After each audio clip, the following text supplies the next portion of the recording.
জনাব আখতার হোসেনকে ওনার মূল্যবান বক্তব্য দেওয়ার জন্য বিশেষভাবে অনুরোধ করা হচ্ছে।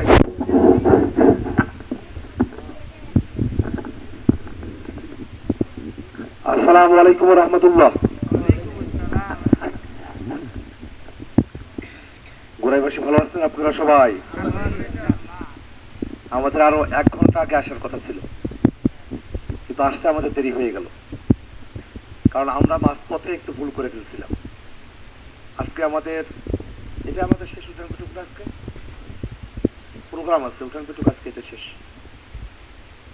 আমাদের আজকে 9টা উঠান বৈঠক ছিল, মাঝখানে একটা উঠান বৈঠকে আমরা দেরি করে ফেলছি, একটু হেরফের হয়ে গেছে, এই কারণে আমাদের এতটা দেরি হয়ে গেছে। একটা প্রোগ্রামে হেরফের করে ফেলছি, তো ওই বিকেলের পর থেকে যতগুলো প্রোগ্রাম হইতেছে সবগুলোতে আমরা পিছিয়ে পড়তেছি। এই জন্যে আপনাদের যে কষ্ট হইল, এই কষ্টের জন্য, এই কষ্ট সত্ত্বেও যে আপনারা এতক্ষণ আপনারা বসে আছেন, এই জন্য আপনাদের কাছে আমাদের কৃতজ্ঞতার শেষ নেই। ওই দোকানের পরে কিছু মানুষের সাথে আমার দেখা হলো, বললো যে ভাই খালি আপনার সাথে দেখা হবে, এই জন্য আমরা এলাও বসিয়েছি এতক্ষণ, নইলে বাড়িতে যায় থাকবো ভাই।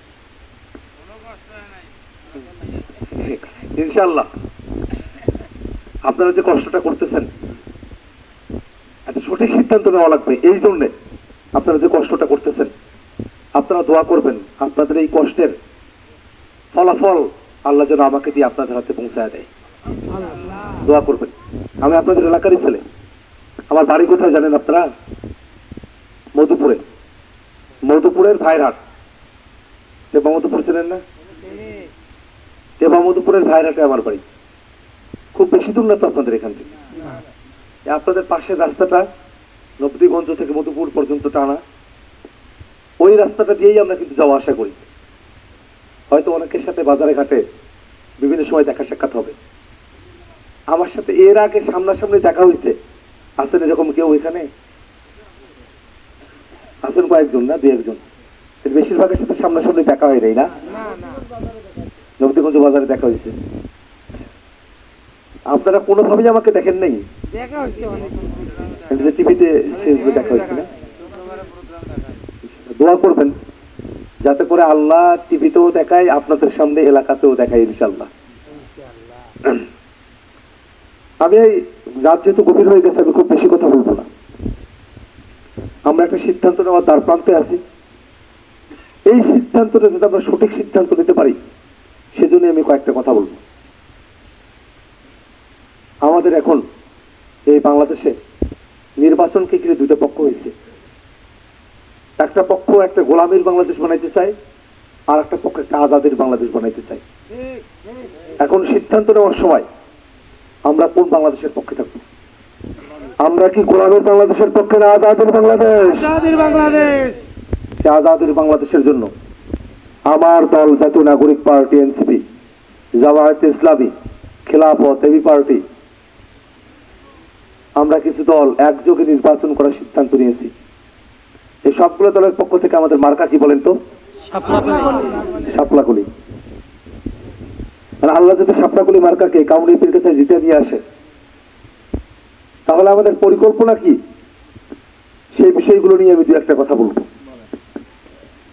আমাদের এলাকার মানুষ একই তো, আমরা অত্যন্ত অবহেলিত, অত্যন্ত বঞ্চিত এলাকার মানুষ। আমাদের এলাকায় যে উন্নয়ন বরাদ্দ দেওয়া হয়, এটি এত কম,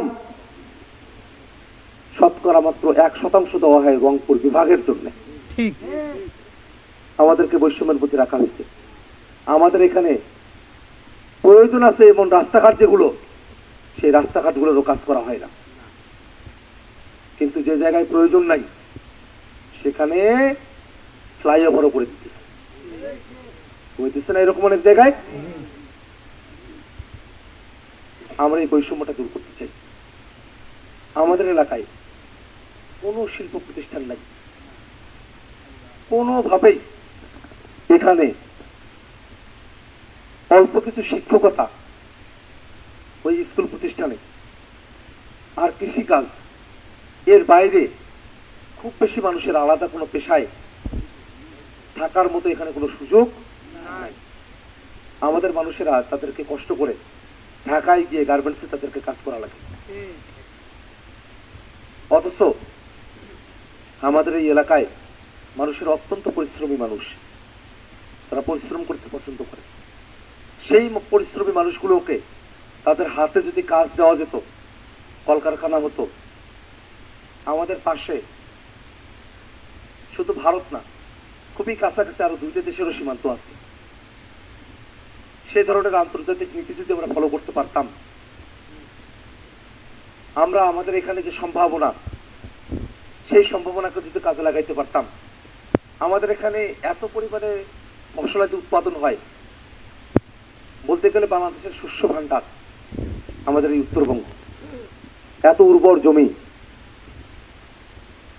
এই উর্বর জমিতে যে শস্যগুলো উৎপাদন হয়, এবং এই অঞ্চলটা একটু উঁচু অঞ্চল বাংলাদেশের ওই ভাটি অঞ্চলের থেকে, এই কারণে এখানে সব সবজিগুলো, চাষাবাদগুলো এগুলো একটু ভালো হয়। আমাদের এখানে যদি একটা অ্যাগ্রো ইন্ডাস্ট্রি থাকতো, কৃষি ফার্ম থাকতো, অ্যাগ্রো ফার্ম, অ্যাগ্রো ইন্ডাস্ট্রি একটা হয়েছে, সেদিন আমার কথা হলো দিনাজপুরে, তারা ওখানে যে ফসলগুলো উৎপাদন হবে, শাকসবজি, ফল ফলাদি, খাদ্যশস্য, সেগুলোকে প্রসেসড করবে ওই ইন্ডাস্ট্রির মধ্যে, প্রসেসড করে সেগুলোকে বিদেশে রপ্তানি করবে। এইরকম ব্যবস্থা যদি আমাদের এলাকায় থাকতো, তাহলে আমাদের কৃষকেরা তারা ন্যায্য মূল্যে তাদের উৎপাদিত শস্য তারা বিক্রি করতে পারত, এবং আমরা স্বাবলম্বী হওয়ার দিকে যেতে পারতাম। ওই অ্যাগ্রো ইন্ডাস্ট্রিতে আমাদের কিছু লোকের কর্মসংস্থানের ব্যবস্থা হইত। আমাদের এখানে দুধ উৎপাদন হয়, তাই না? দুধ দিয়ে তৈরি করে এরকম অনেক জিনিস আছে না, সেগুলো তৈরি করার মতো যদি আধুনিক ব্যবস্থা, এই ধরনের কারখানা যদি আমাদের এলাকায় থাকতো, আমাদের মানুষদের আর একটু উপকার হইতো না? আমরা এই জায়গাগুলোতে পিছিয়ে পড়ে আছি। এই যে আমরা দীর্ঘ সময় ধরে পিছিয়ে পড়ে আছি, আমাদের নিয়ে আসছে ইনশাল্লাহ, যদি আল্লাহ আমাকে সংসদে নিয়ে আসে, শুধু কাউনিয়া ফিরগাছা না, কাউনিয়া ফিরগাছা তো উত্তরবঙ্গের মধ্যে, তাই না? এই গোটা উত্তরবঙ্গের সমস্যাগুলো সমাধান করা, আমরা যে বৈষম্যের মধ্যে আছি, এই বৈষম্যগুলো দূর করার জন্য আমরা সংসদে কথা বলবো ইনশাল্লাহ। ধরেন আমাদের একটি রেল লাইন আছে, যদি সিরাজগঞ্জ থেকে বগুড়া এই জায়গাটাতে অল্প কিছু জায়গাতে রেল লাইনটা থাকতো, তাহলে আমাদেরকে ওই নওগাঁ 4 ঘন্টা ঘুরে আমাদেরকে সময়ের অপচয় করতে হতো না, কষ্ট করতে হতো না। আমাদের উত্তরাঞ্চলের মানুষের আমরা নানা দিক দিয়ে পিছিয়ে আছি, কিন্তু এই বিষয়গুলো পলিসি ফোরামে আলাপ করে এলাকার মানুষের যেটা দরকার, সেই জিনিসগুলো আমরা এখন আদায় করে নিয়ে আসতে পারি নাই। আমাদের প্রধানতম লক্ষ্য থাকবে, আমরা বৈষম্যের বিরুদ্ধে আন্দোলন করছি 24-এর অভ্যুত্থানের সময়টাতে, আমরা আবারও এই রংপুরের যে বৈষম্য, সেইটা দূরীকরণের আমরা কাজ করব। রাষ্ট্র সংস্কারের আলাপ চলতেছে না, গণভোটে হ্যাঁ আলাপ চলতেছে না, আমাদেরকেও এই রংপুরের বৈষম্য দূরীকরণ করার জন্য বৈষম্য বিরোধী সংস্কার আমাদেরকে করা লাগবে, আমাদের এলাকার জন্য আমাদেরকে কাজ করা লাগবে, নিয়ত আছে ইনশাআল্লাহ। এবং আমাদের এলাকার মানুষেরা নানা ধরনের বিপদে পড়ে, সরকারি অফিসে গেলে বিপদ, প্রশাসনিক বিপদ, আইনগত বিপদ, নানা ধরনের বিপদে তারা পড়ে। এই যে বিপদগুলোতে তারা পড়ে, সরকারি অফিসে দিনের পর দিন বারান্দায় হাঁটতে হাঁটতে জুতোর তলা ক্ষয় হয়, কিন্তু গ্রামের চাষা মানুষ সেটার কোনো সমস্যাটার কোনো সমাধান সে পায় না। ঢাকায় যায় চিকিৎসা করাতে, সেখানে গিয়েও না জানার কারণে দালালের খপ্পরে পড়ে ধোয়া কিছু টেস্ট করে গরিব মানুষটা যায়, টাকাগুলোও শেষ, চিকিৎসাটাও আর হয় না। এরকম বিপদের সময়গুলোতে মানুষের পাশে থাকা যায় এরকম একটা ব্যবস্থা দরকার আছে না?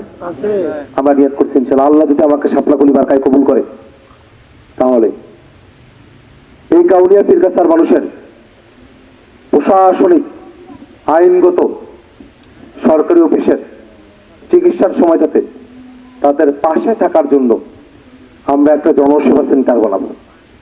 কি সেন্টার? এই জনসেবা সেন্টারে বিশ্ববিদ্যালয় থেকে পড়ে আসা শিক্ষিত ছেলেরা সেখানে কাজ করবে। আর ধরেন আমাদের কোনো মানুষ অসুস্থ হয়ে ঢাকায় গেল, ওই রোগীর সাথে, রোগীর পরিবারের সাথে আমরা একটা লোককে দিয়ে দেব, টিকিট কাটা, ডাক্তার দেখানো, টেস্টগুলো করানো, ওষুধ কেনা, রোগীর পরিবার কোন জায়গায় থাকলে পরে একটু নিরাপদে থাকতে পারে, এই প্রত্যেকটা বিষয়ে টেক কেয়ার করার জন্য জানাশোনাওয়ালা একটা ছেলেকে আমরা তার সাথে দিয়ে দেবো। এটা আমাদের জন্য একটা উপকার হবে না? 200 টাকা শাড়ি লুঙ্গিতে যে উপকার, তার থেকে এটা বড় উপকার না? আমরা এটা করবো ইনশাল্লাহ। এটা করা আমাদের জন্য কোনো বড় ব্যাপার হবে না, কারণ বিশ্ববিদ্যালয়গুলোতে আমাদের এলাকার ছেলে মেয়েগুলো পড়তেছে, তাদেরকে আমরা এলাকার লোকের কাজেও লাগাইতে পারবো। তাদেরকে খুবই সামান্য কিছু অনারিয়াম সেটা আমরা জনসেবা সেন্টারের পক্ষ থেকে দেব। অনেক জায়গায় তারা ভলান্টারিলি কাজগুলো করে। বিশ্ববিদ্যালয়গুলোতে আপনি যাবেন, যে দেখবেন আপনার রক্ত দরকার, তারা রক্ত ব্যবস্থা করে দিতেছে, কোনো পয়সা নেয় না তো। এরকম তারা সেবামূলক কাজগুলো করতে চায়, কিন্তু একটা সিস্টেমের মধ্য দিয়ে করতে চায়। সিস্টেমের মধ্য দিয়ে করলে কি হয়, জানাশোনাটা থাকে।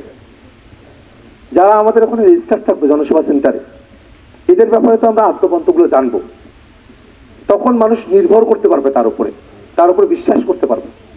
কিন্তু হঠাৎ কোনোভাবে কোনো পরিচয় নাই, কোনো প্রাতিষ্ঠানিক কোনো চেইন নাই, সেখানেও গিয়ে তো মানুষ বিপদে পড়ে।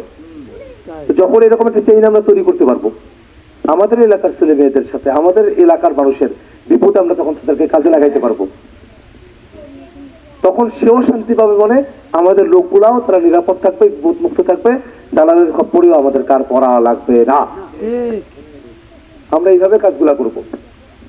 মনে হতে পারে খুবই কঠিন, আবার একটু চিন্তা করে দেখবেন, এটা কিন্তু কাজ হিসেবে কঠিন, এটা সদিচ্ছার ব্যাপার। ইচ্ছা শক্তি থেকেই এই কাজগুলোকে সম্পাদন করা সম্ভব। আমরা এরকম কিছু কাজের উদ্যোগ নেব, যেমন বিভিন্ন জায়গায় গিয়ে শুনি যে ভাই আমাদের মসজিদে 1 লক্ষ টাকা বরাদ্দ আসছিল, 10-20 হাজার টাকা দিয়ে বাকিটা ওরা নিজেরা নিয়ে গেছে। হয় না এরকম? এটা বন্ধ করার দরকার আছে না? আমরা নিয়াত করছি ইনশাআল্লাহ, আল্লাহ যদি আমাকে শাপলাকলি মার্কায় নির্বাচিত করে, এই কাউনিয়া পীরগাছার প্রত্যেকটা ইউনিয়ন পরিষদ আর প্রত্যেকটা বড় বাজারে একটা সুন্দর করে একটা বড় বোর্ড আমরা টানায় আসবো। ওই বোর্ডের মধ্যে লেখা থাকবে কোন এলাকার কোন মসজিদ কোন মাদ্রাসার জন্য কত বরাদ্দ, সুন্দর করে সেই বোর্ডে লেখা থাকবে। তাতে 2টা লাভ হবে, 1, যার যেটা মত সে সেটা বুঝে পাবে। 2, যারা পকেট ভারী করার রাজনীতি করতে চায়, আসলে এরকম লোক জনগণের হক নষ্ট করার রাজনীতি করতে চায়, ওদের পকেট ভারী করার রাজনীতি চিরতরে বন্ধ হয়ে যাবে। আমরা এই কাজগুলো করবো ইনশাআল্লাহ। বাধা আসবে, বাধা তো আগেও আসছে, 24-এর আন্দোলনে বাধা আসে নাই, আমরা সেটা ডরাইছি না, ঐক্যবদ্ধ হয়ে মোকাবেলা করছি। আমরা এই ঐক্যবদ্ধ থেকেও আমরা মোকাবেলা করব। আমরা সেই ঐক্যবদ্ধ হওয়ার জন্য কিন্তু আমরা এতগুলো দল অ্যাকশন করি। আমরা আমাদের এলাকাটাকে আগায় নিয়ে যাব। আমাদের আসলেই কিছু পরিকল্পনা আছে। এলাকার ছেলে মেয়ে মেট্রিক ইন্টারের সময়টাতে আমরা তাদেরকে স্পেশাল ক্লাসের ব্যবস্থা করব, যারা মেধাবী তাদের জন্য, যাতে করে ভার্সিটি মেডিকেলগুলোতে কেমন করে বেশি করে চান্স পাওয়া যায় সেই বিষয়গুলো নিয়ে তারা কাজ করবে। যদি মেট্রিক ইন্টারের সময়টাতে আমরা আমাদের ছেলে মেয়েদেরকে ভার্সিটি মেডিকেলের এডমিশনের জন্য প্রস্তুত করা শুরু করি, আমাদের এলাকা থেকে আরো বেশি পরিমাণে মেডিকেলে চান্স পাবে না? একজন যদি বেশি চান্স পায় তাহলে শুধু সেই বাড়ির উপকার না, আরো 10 বাড়ির উপকার, এলাকার উপকার। আমরা এলাকাটাকে আগায় নিয়ে যাব। আমরা আমাদের যুবকদের জন্য কর্মসংস্থানের বিষয়ে আমরা কাজ করব। অনেকগুলো পরিকল্পনা আছে, তার মধ্যে অন্যতম একটা পরিকল্পনা হলো যারা প্রবাসে যেতে চায় তাদের প্রবাসে যাওয়াটাকে আমরা সহজ করে দেব, এবং প্রবাসে যাওয়ার আগে যে দেশে যাবে মধ্যপ্রাচ্যে কিছু আরবি ভাষা তাকে শেখায় দেব। জাপানে যাবে 200 জাপানিজ শব্দ তাকে শেখায় দেব, যাতে করে সে সেখানে গিয়ে কথাবার্তা না বোঝার কারণে কাজটা ভালো হবে না, বেতনটা কম পাবে, এই পরিস্থিতি তাকে আর পড়তে না হয়। এটা কঠিন কিছু মনে হয় আপনাদের কাছে?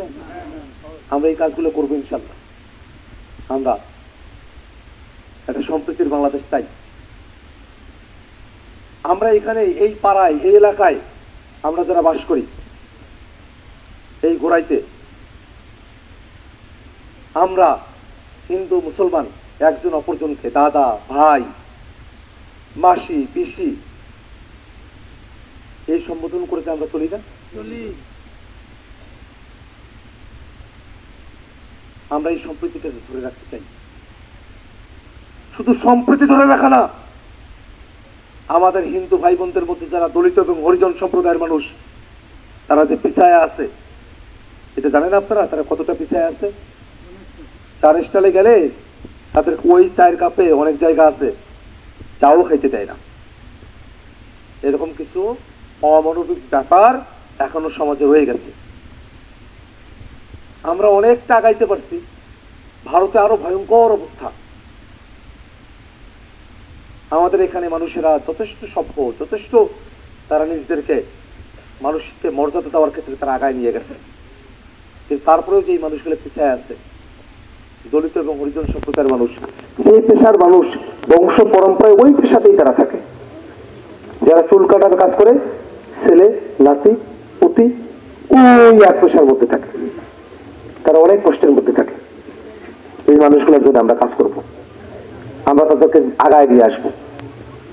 এবং আমরা যে সম্প্রীতির বাংলাদেশের কথা বলি, সেই সম্প্রীতির বাংলাদেশের মূল মন্ত্র হলো মুসলমানেরা নামাজ পড়বে তাকে কেউ বাধা দেবে না, তেমনি ভাবে আমাদের হিন্দু ভাইরা পূজা করবে তাদেরকে কেউ বাধা দিতে পারবে না। আমরা এরকম একটা বাংলাদেশ চাই। এবং আমি একটা কথা গ্যারান্টি দিয়ে বলতেছি, আমরা যে সম্প্রীতির রাজনীতির কথা বলি, যে ধর্মীয় এবং নৈতিক শিক্ষা নিয়ে রাজনীতি করি, গ্যারান্টি দিয়ে বলতেছি বাংলাদেশের হিন্দু বৌদ্ধ খ্রিস্টান সাঁওতাল মারমা এই 10 দলীয় জোট, এই 10 দলীয় জোটের সরকারের কাছেই সব থেকে বেশি নিরাপদ থাকবে। আমরা আগের মতো সাম্প্রদায়িকতার পচা রাজনীতি সেটা আমরা বাংলাদেশে হইতে দেব না। রাজনীতি করছে কি না মুসলমানদেরকে শান্তি দিচ্ছে না হিন্দুদেরকে শান্তি দিচ্ছে, করছে কি মুসলমানদেরকে রাজনৈতিকভাবে কোণঠাসা করে ফেলছে, দায়িত্ব দেখলে ধরে নিয়ে গেছে। আবার হিন্দু ভাইরা যারা আছে ওদেরকে সংখ্যার দিক দিয়ে কম, দুর্বল মানুষ, ওরা নাকি হিন্দুদের রক্ষাকর্তা, ওরাই এসে হিন্দুদের জায়গা জমিগুলো দখল করছে। দাঙ্গা লাগানোর জন্য হিন্দুদের মন্দিরে গিয়ে ওরা আগুন দিছে, কারণ ওরা ভারতের হাতে অস্ত্র তুলে দিতে চায়। ওরা ভারতের হাতে যত অস্ত্র তুলে দিবে ওদের ক্ষমতা থাকায় এখানে অতপোক্ত হবে, এই কারণে তারা হিন্দুদেরকে ব্যবহার করছে। আমরা আমাদের হিন্দু সনাতনী ভাইরা যারা আছে তাদেরকে ব্যবহার করার রাজনীতি না, তাদেরকে সামনে আগায় যাওয়ার, একসাথে পথ চলার, বাংলাদেশটাতে সবাই যে একসাথে চলবো সেই বাংলাদেশটা আমরা বিনির্মাণ করতে চাই ইনশাআল্লাহ। আমি একটা জিনিস আমার রাজনৈতিক বোঝাপড়ার জায়গা থেকে বিভিন্ন জায়গায় গিয়ে বলি যে ভাই, আমরা যদি বাংলাদেশের 10% হিন্দু বৌদ্ধ সাঁওতাল মারমা অমুসলিমদেরকে যদি আমরা নিরাপত্তা দিতে পারি তাহলে বাংলাদেশের শতভাগ মানুষ নিরাপদ হয়ে যাবে। অতএব কোনোভাবে আমাদের হিন্দু ভাইরা, সাঁওতাল মারমা ভাইরা, বৌদ্ধ খ্রিস্টান, তাদের উপরে চুল পরিমাণ ধর্মীয় কারণে কোন আঘাত আসে, এইটা আমরা বাংলাদেশে হইতে দেব না। আমরা আগায় যাবো ইনশাল্লাহ একসাথে। পারবো না ভাই? পারবো। যারা মুসলমান আছেন তাদের ধর্মে যেতে কোনো বাধা আছে? বাধা নেই তো, আমরা আগায় যাবো ইনশাল্লাহ। সময় কম না, যেহেতু সময় কম, অনেকগুলো পরিকল্পনা আছে, সব বলতে পারলাম না। আর গলার অবস্থাও তো বুঝতেছেন, তাই না? কথা কি বোঝা যায়? আচ্ছা, বোঝা গেলেই হলো। সিদ্ধান্ত নিতে হবে, সঠিক সিদ্ধান্ত। সঠিক সিদ্ধান্ত যাতে আমরা নিতে পারি, সেই জন্য আমি আপনাদের কাছে আসছি। গত একটা বছরে একটা দলের লোকেরা আছে, এরা মামলার নাম করে যারে পাশে তারে মামলায় দিচ্ছে, দিয়ে আবার তারিখ দিয়ে বলছে নামটা তো ভাই ভুল করে ঢুকছে, কিছু দেও, তাহলে নামটা কাটি দিই। মামলা বাণিজ্য করছে, একটা ভাগ পাচ্ছে, ভাগ। এই ভাগ পেতে যারা আসলেই মানুষের উপর অত্যাচার করছে, এই লোকগুলোকে ছেড়ে দিয়ে রাখছে। আর যারা ব্যক্তিগতভাবে কোনো অপরাধের সাথে যুক্ত ছিল না, এই মানুষগুলোর উপরে গিয়ে অত্যাচার করা শুরু করছে, একটা ভাগ পেতে রাখছে। ওই ভাবে আটকায়া সবগুলোকে নিজের ওখানে নিয়ে দেখতে চায়। এই কাজ করতেছে না? এইগুলো আমরা বন্ধ করব। যে অন্যায় করছে তাকে বিচারের আওতায় নিয়ে আসা লাগবে, কিন্তু কারো উপরে কোনো বিএনসিপি জুলুম এতে বাংলাদেশে আমরা নতুন বাংলাদেশ হইতে দেব না। এই বাংলাদেশটা আমরা করবো ইনশাল্লাহ। এই জন্য সিদ্ধান্ত নিতে হবে। আমরা কি ভুল সিদ্ধান্ত নেব, সঠিক সিদ্ধান্ত? কিন্তু ভোটের আগে রাতে যারা আসবে, এসে বলবে যে ভাই 5 বছর কি পাইবেন না পাইবেন তার তো গ্যারান্টি নাই, আজকে রাইতে চা কেনো, তারপরে কালকে যা ভোটটা দিয়ে এসো, বলবে না? ভয়ঙ্কর কথা। এইটার উপরে ওরা চলতেছে কেন জানেন? কারণ ওরা মনে করে 5 বছর কিছু করা লাগবে না, করতো ওরা, করতো না তো। মনে করে যে 5 বছরে কিছু করা লাগবে না, খালি নোট দেবো, নোটে ভোট হবে। ওদের থিওরি হলো নোটে ভোট, একদিকে নোট আর একদিকে ভোট, এটা হলো ওদের থিওরি। 5 বছর আর কোনো কাজ তারা করতো না। এই জায়গায় পরিবর্তন দরকার আছে না? কারণ আজকে নেতার কাছে টাকা গায়ে ভোট দিবেন, কালকে নেতা জিতবে, পরের দিন তার কাছে যাবেন কোনো একটা বিষয় নিয়ে, সে বলবে আমি তো তোমার কাছে ভাও ভাও ভোট পাইনি, তোমার কাছে আমি টাকা দিয়ে ভোট কিনে নিয়েছি, এলা আবার কি টাকাও পাওয়ার জন্য আসছো, বলবে না? বলবে। এই কথা আমরা পরিবর্তন চাই। আমরা এই পরিবর্তনের সিদ্ধান্ত নিতে পারবো তো? কারণ যখন ক্ষমতা আবার হবে, আমরা সাধারণ জনগণ, আমাদের হাতে যখন ক্ষমতা, তখন আমরা যদি সঠিক সিদ্ধান্ত নিতে পারি, তাহলে যার জন্য আমরা সিদ্ধান্ত নিলাম তাকে গিয়ে বলতে পারবো তোমার জন্য সঠিক সিদ্ধান্ত নিয়েছিলাম, সঠিক কাজটা করো, ভুল কাজের দিকে পা বাড়ায়ও না। আর উল্টাটা হলে ভুল সিদ্ধান্ত আমরা নেব, ভুল সিদ্ধান্ত সেও নেবে, সেই দায়ভারগুলো আমাদের উপরে এসে পড়বে, আমাদের আর কোনো ফায়দা হবে না। আমরা এই জায়গাতে পরিবর্তন আনতে পারবো তো? এবং এই যে পরিবর্তনের রাজনীতি, সেটা আমরা কাউনিয়া পরিবেশ থেকে শুরু করবো, আপনাদেরকে সাথে নিয়ে। আমাকে বলে অনেকে ভাই আপনি সেন্ট্রালের নেতা, ওরাও বলে এটা যে আমার প্রার্থী কিন্তু লোকাল প্রার্থী, আমরা তোমার একটা থাকবো, আর সেন্ট্রালের নেতা তো আমরা চলে জায়গা পাওয়া যাবে না, এই কথা বলে না অনেকে। আমি বিয়াদ করছি ইনশাল্লাহ, আমি আপনাদের সামনে হাজির থাকবো, সময় সময় তো পাবেন। আমার বাড়ি তো কাছেই, ভাইরাটে যেতে পারবেন না, এর বাইরে গিয়েও পরিকল্পনা আছে। কারণ ভোটের আগে নেতা আপনাদের খুনি পর্যন্ত আসলো, ভোটের পরে এমপি আইন বানানোর লাগে ব্যস্ততা, খুনি পর্যন্ত আসতে পারে না, কিন্তু এমপিকে একটা জায়গায় গিয়ে পাওয়া যায়, এরকম একটা ব্যবস্থা দরকার আছে না? দরকার আছে। আমি নিয়ত করছি ইনশাল্লাহ, আল্লাহ যদি আমাকে আপনাদের ভোটে, এই গোড়াইবাসীর ভোটে, কাউনিয়া পীরগাছাবাসীর ভোটে শাপলাকলি মার্কা যদি এমপি করে, তাহলে প্রতি 3 মাসে কাউনিয়া এবং পীরগাছায় আমরা 2টা করে মত বিনিময় সভা আয়োজন করব। আপনাদের সাথে বসবো, নারী পুরুষ হিন্দু মুসলমান যার কোনো সমস্যা আমরা সমাধানের উদ্যোগ নেব, যার কোনো অভিযোগ আমরা নিষ্পত্তি করার ব্যবস্থা করব, কারো কোনো পরামর্শ সেটা আমরা গ্রহণ করব, কারো কোনো সমালোচনা সেটা আমরা মাথা পেতে নেব, কোনো কাজ পারতেছি না সেটাও সুন্দর করে বোঝায় বলবো। কিন্তু জনগণের সাথে সম্পর্ক বিচ্ছিন্ন করে ভোটের আগে কম্বল দিলাম, ভোটের পরে নিজের বাড়ির দরজা বন্ধ করে দিলাম, মানুষের থেকে বিচ্ছিন্ন হয়ে গেলাম, ফারেক হয়ে গেলাম, জনগণের সামনে আসলাম না, জবাব দিতে দিলাম না, এই রাজনীতিটা বড় এই কাউনিয়া পীরগাছা থেকে প্রতিশ্রুতি কি দিচ্ছি সেই প্রতিশ্রুতি কতদূর করতে পারলাম না পারলাম, জবাবদিহিতা জনগণের সামনে থাকা, এলাকাবাসীকে সাথে নিয়ে এই কাউনিয়া পীরগাছাকে আগায় নিয়ে যাওয়া, এই কাউনিয়া পীরগাছা থেকেই আমরা জবাবদিহিতার প্রতিশ্রুতি রক্ষা করার রাজনীতিতে আমরা পরিবর্তনের রাজনীতি এই কাউনিয়া পীরগাছা থেকে শুরু করবে ইনশাআল্লাহ।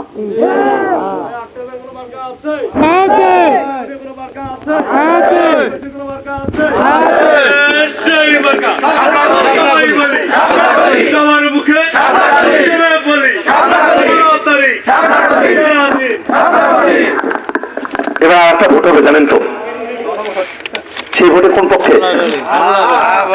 কোন পক্ষে বলেন? আমরা হ্যাঁ পক্ষে থাকবো। ওইটা মনে রাখবো কিভাবে, যে গণভোটে হ্যাঁ বলি, ভোট দেবো শাপলা কলি, মনে থাকবে। আর আমাদের যে মার্কাটা আছে ওটাতে 2টা অংশ আছে, একটা পাতা আছে একটা কলি আছে, ওইটাও আমরা মনে রাখবো এভাবে, একটা পাতা একটা কলি, ভোট দেবো, বলতে পারবেন সাথে, বলেন তো সাথে ইনশাল্লাহ, একটা পাতা একটা কলি, একটা পাতা একটা কলি, গণভোটে হ্যাঁ বলি, গণভোটে হ্যাঁ বলি, একটা পাতা একটা কলি, একটা পাতা একটা কলি, গণভোটে হ্যাঁ বলি ইনশাল্লাহ। আচ্ছা, কাউনিয়াপির কাছে কয় লাখ মানুষ, আমি সবার কাছে একা যেতে পারবো? হ্যাঁ ভাই, আমাদের ভোটার 5 লাখ, 5 লাখ ভোটার, আমি সবার কাছে একা যেতে পারবো না। কিন্তু আপনারা যাবেন না বিভিন্ন জায়গায়, গল্প হবে না, তখন শুধু বলবেন যে আক্তার হোসেন আমাদের এলাকার ছেলে আসছিল, এই পরিকল্পনাগুলো বলে গেছে, যদি ভালো লাগে তোর শাপলাকলি মার্কায় ভোট দিই, এতটুকু বলতে পারবেন না? আমার বিশ্বাস আছে ইনশাল্লাহ আপনারা এত গল্প করবেন, আপনাদের গল্প আল্লাহ আমাকে ভোট পার করে দেবে ইনশাল্লাহ। আমাদের ভাই কিছু একটা বলতে চেয়েছিলেন, বলবেন?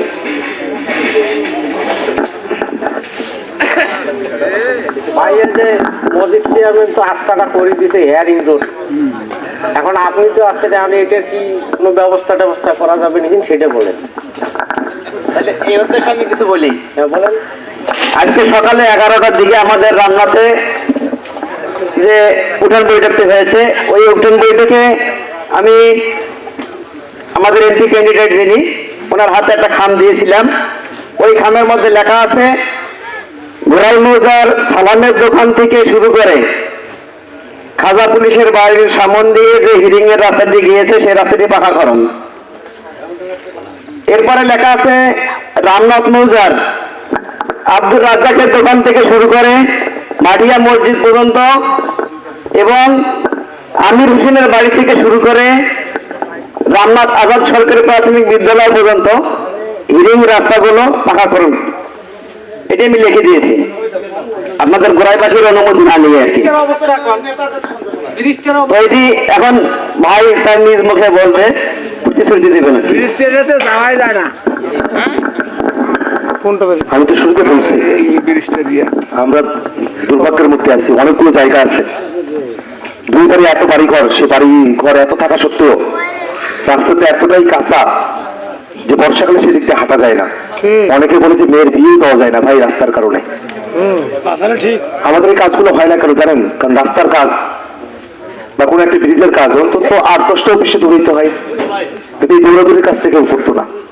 এই জন্য আমরা নিয়ত করছি ইনশাল্লাহ আল্লাহ যদি আমাকে নির্বাচিত করে নিয়ে আসে, আমরা একটা স্পেশাল টিম বানাবো শুধুমাত্র এলাকার কাজগুলো বের করে নিয়ে আসার জন্য।